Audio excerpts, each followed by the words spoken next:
Welcome into this edition of Inside Bronkbuster Athletics. I'm Mike Pilosoff.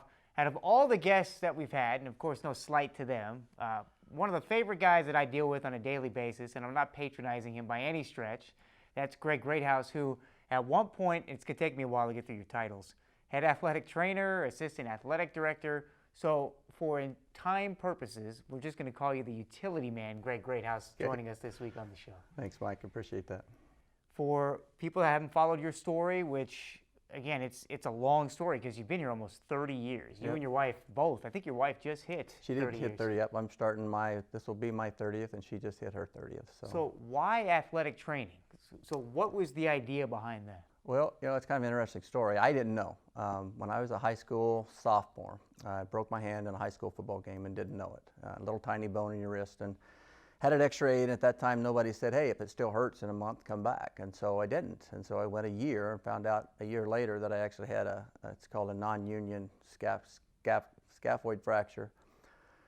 Wanted to play football. It was my junior year. They put me in a soft cast because back then you couldn't play in hard non-yielding surfaces. You couldn't wrap it up and do those kind of things. So I literally played in a silicone cast and wore a deal at night. And so I spent my junior year doing that. Got to my senior year, they realized in the middle of my junior year that it wasn't going to heal. It needed surgery. But I was captain of the football team for my senior year, and I wanted to do that, and I wanted to play basketball. So long story short, after my hand finally decided in March of my senior year, I had hand surgery. Well, I'd been recruited out here to play football for Coach Jim Gush actually recruited me, and so I was going to play safety or something for him. And well, back then, again, you couldn't play with a non-yielding surface, and I had an actual cast on. I was in a cast for 9 months. So I came in and was just helping the football team. I was redshirted and wasn't sure what I wanted to do. And Steve Barrett was the first certified athletic trainer here. He's like, hey, have you ever thought about athletic training? And I really hadn't. I thought maybe PT at some point. I knew that I wanted to help people. It's a lot about people for me. And I'm a farm kid. I grew up on a farm. And so I didn't want to be stuck in an office. I knew I couldn't do accounting. I knew I couldn't do something like that. I wanted something different every day. So I became a student athletic trainer here at Garden State Community College and realized that I enjoyed that. I loved being outside. I loved working football practice and being on the road. And I've been all over this country because of that. Been traveled literally coast to coast and north and south, all because athletic training has let me go those places. But, come my sophomore year, I had to make a decision. I was healed. Football, which I loved, wanted to continue to play, or stay in athletic training. And I was smart enough, I guess, to realize that maybe I could have got another scholarship somewhere, but I knew I had a chance in athletic training. So I gave up football and stayed in athletic training and finished up at Emporia State and then came back to Garden State Community College. So, what's crazy, and you and I joke about this all the time, John Ford, who does the public address announcing, who looks the same as he did 10 years ago. yeah, or 20 years ago. Or 20 years ago, but he was teaching there when you were going. Yeah, he was actually my junior high. He was at Abe Hubert, and he was my basketball coach, my 9th grade basketball coach. Because see, then it was Abe Hubert was 7th, 8th, and 9th grade, and they called those junior highs. And then you went to sophomore, junior, senior at the high school. And John was my high school or my junior high basketball coach. So we have a lot of fun with that. And you're right, he hasn't changed much in this whole time. So can we both? I'll call you guys both the ageless wonders. Is that fair? Well, I don't know if I fit in that category, but I appreciate that. Absolutely. So. Athletic training, you mentioned you came here. Steve Barrett kind of put that into your ear, and then that, there's some pictures of you helping with baseball. That was, that's the infant Greathouse infancy as far as athletic training. As a student. Mm-hmm. Yeah. So when you first got into it, what was that like? Because a lot of people and Allie's talked about it, our head athletic trainer here now, that I don't think people fully understand what an athletic trainer, a head athletic trainer, actually does and the work that is involved. It really is, and a lot of people don't understand, and even been involved on the other side that, what you and I do now with the game management. There's so much that goes on behind the scenes, and there's so much in the athletic training world that, you don't just show up and play a game and go home. I mean, there's all those treatments that showing up 4 and 5 hours before and the treatments after and all the things in between. I mean, and it's almost a thankless job because, people, they don't come in and thank, the people that were there early. It's the heroes, the ones that scored the touchdowns or made the baskets. It's those the ones that seem to get all the press, and those people behind the scenes don't get that. So sometimes that's hard. Sometimes that makes it difficult to want to keep going. But if you do it for the right reasons, it's like most of us went into education or went into nursing or went into any of those things. We do it to help people. And so as long as you keep that foremost and up front, then that's why you do it. It was interesting because I came back, Dennis Perryman, who this building is named after, it was his second year as athletic director when I came in as a student in 1987, and then got to know him and hopefully maybe showed him some things as what I was as a student and some of the leadership roles I had. And so then when it came, Steve called me. I was actually a senior, but I was doing the education route at Emporia State. And at that time, you really needed to teach in order to get a good athletic training job, because it's tough to break into the college level. It was hard to get that. So I was doing the teacher thing, and so I was supposed to graduate a year later.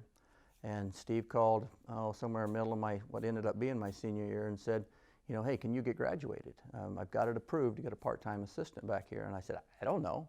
Let me find out. And so a good friend of mine was an advisor there, and so we went and did some looking and was able to get some things. And I actually graduated that spring. Went full-time that second year, and then Steve with Dr. Boffman opened up Sand Hill Orthopedic and asked Steve to be a major part of that.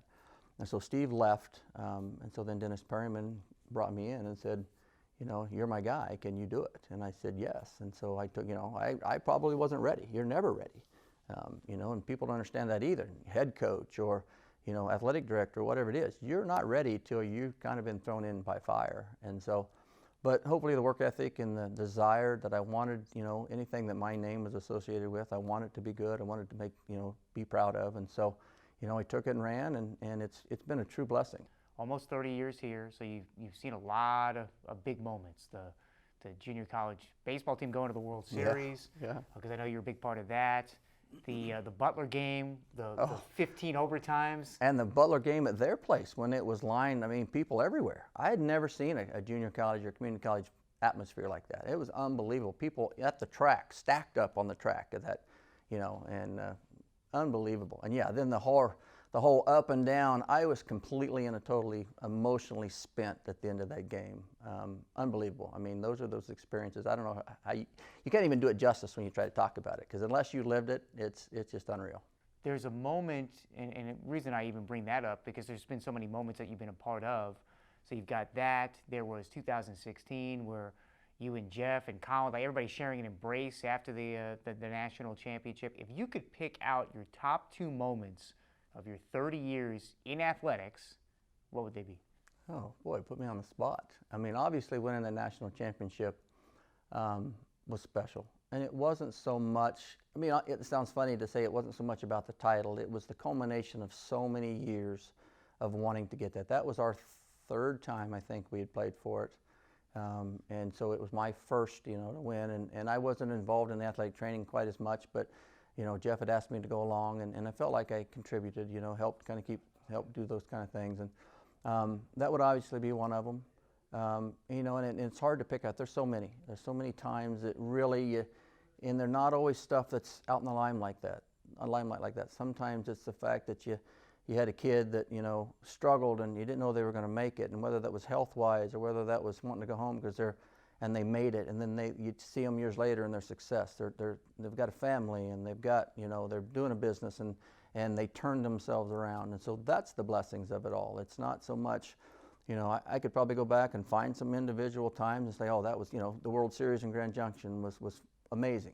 I remember one of the games that they're supposed to play the national anthem, and they couldn't get the speaker system or something to work. And Chuck Reinert and Steve Kucharik were there, and Steve, I rode up with him, and Chuck had come over because he was working on the baseball field, and they started singing the national anthem, and the stadium picked it up. And we literally the stadium sang the national anthem in front of that ball game. And so, you take little things like that it's amazing to see some of those things. And so it's really that culmination of the number of kids, the number of people who have been through here. And if I see you in public, I usually have to ask, when were you here? Because I've seen so many, got to know so many kids that I have to kind of put it back in a reference of time to try to figure out when they were even here. We've talked about your wife, Lachelle, who's worked at the college for 3 decades. Yeah. How did you guys meet? Steve Barrett, he is married to her sister. So that's his brother, or her brother-in-law. I had actually met Lachelle when I was still going to school. She met her, Steve and Brenda's house or whatever, and met her, and I was still going to school. And I thought, hey, this gal's pretty good looking, and I never thought that our paths would cross again. And so it wasn't until I came back, and she had come the year before. She'd come down here, and it was our cheer and dance coach. So she was full-time here, and then I came in the summer of '91, and then we started to date then. And like I said, we've been together ever since. We got married in '92, got engaged in '91, and actually in a basketball game here. I was the Billy Buster, and she didn't know it, and I took the head off and surprised. And I don't know if it was like, I tell everybody that I did it in front of everybody, so she had to, she had to say yes. It couldn't say no. But yeah, we've been here together that whole time. You basically put everybody's proposal to shame Well, by even admitting that. No, I just wanted to make sure she couldn't say no. I had to hedge my bet a little bit. So. And she didn't, obviously. She didn't. No, she didn't. You have, and I've met both your kids. You have two outstanding kids, and I'm not just telling you that because we're face to face. You have your son who just got married, and your daughter is getting married here this next year. Yep, next year. To Jasper Part, who's a former football player at the high school, who's another great kid, comes from a great family. Great family. Your kids mean what to you? Everything. You do it as a parent, you don't realize how much, you don't realize how much you love something until you have a kid, and your life becomes insignificant.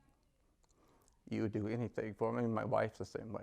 You think what we want's important, but until you put them in your life, then everything changes. And we're blessed. I mean, my kids have grown up to be unbelievable young adults.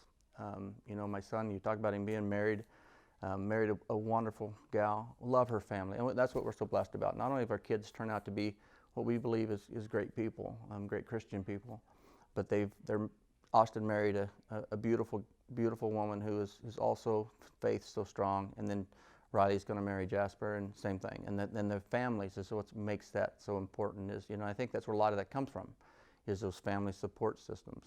Austin got married May 1st, and this was right in the middle of this COVID thing. And the Bishop of Wichita, we're Catholic, and the Bishop of Wichita married them. And in the cathedral in Wichita, which is a beautiful building, there was 10 of us. It was me and Lachelle and Riley on Austin's side, and her mom and dad on Claire's, and her brother on Claire's side, and a priest and a bishop. And you think, well, golly, you guys missed out on having all the people there. And sure, there were some things that we didn't get, but I'm telling you, it was so special to be in that beautiful place, and sharing that great moment with them.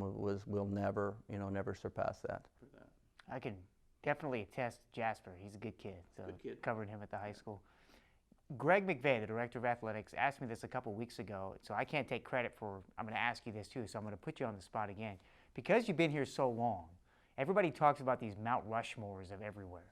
So I'm going to ask you, can you give me your Mount Rushmore of Bronkbuster athletics? Oh, geez. You really are putting me on the spot. Does that include like all? Any personnel, so it could be ADs, coaches, players. Obviously, Dennis Perryman, an unbelievable man. He's now passed, and his wife was just wonderful people. Dennis was so true. Dennis was like a grandpa to me. I mean, he, not that I got in trouble much, but if you hadn't done something he wanted done, he didn't have to yell at you. He just, Mr. Greathouse, you're going to get that done, right? Yes, sir, I'll get it done. But he was so true, and I got to work for him for 19 years, and so he had a great impact on my life. Bob Larson would have to fit in that category for me, just because of the human being he is. Not only was he a fantastic football coach, but again, it comes back to people for me. And when you talk about the character and what people do, and it was about people for him, one thing I always remember, my students, our student athletic trainers, loved Coach Larson. I mean, they would do anything to this day, would still do anything for him. And I start getting down, the list starts to grow from there. There's some amazing people. Dr. Tangeman, was my president when I first got back here as a student. Dr. Ballantyne, did so many things as far as, helping me and allowed me to do some things in this job and do some stuff. Good friends of mine, obviously that coached and those kind of things that just it's hard to put. I don't know. I don't want to say, because I don't want anybody else to feel like I'm slighting somebody when I'd have to say those two really. It might be just a two-person Mount Rushmore for me, and then it'd be not that there's not other people that are deserving, but those two stand out Can we add Greg Greathouse? I know you won't do it because you're too humble to do it, to the Mount Rushmore. No, I don't think so. I mean, I just do what I do. You know, I've been involved in athletics. I think coaches are crazy. And I say that, I mean, they're putting their jobs on the line, 18, 19, 20-year-olds, you know, and so people don't understand that. They think, oh, I want to be a coach. You don't understand how much work it goes into that. My whole professional career has been helping in that role, and I love that part of it. But I wouldn't coach to save my behind, because I really think that's one of the most difficult jobs that you can have. Again, I can attest to that. I appreciate you coming on the show, and we appreciate everything that you've done, not only for me personally, but for this college. Well, I think you, Mike, you're a guy that, as we've worked together, I mean, what you do and the things you do is amazing. You know, you say you can't do all these things. I can't do half the stuff you do, but I appreciate it, and it's been a blessing, so thank you.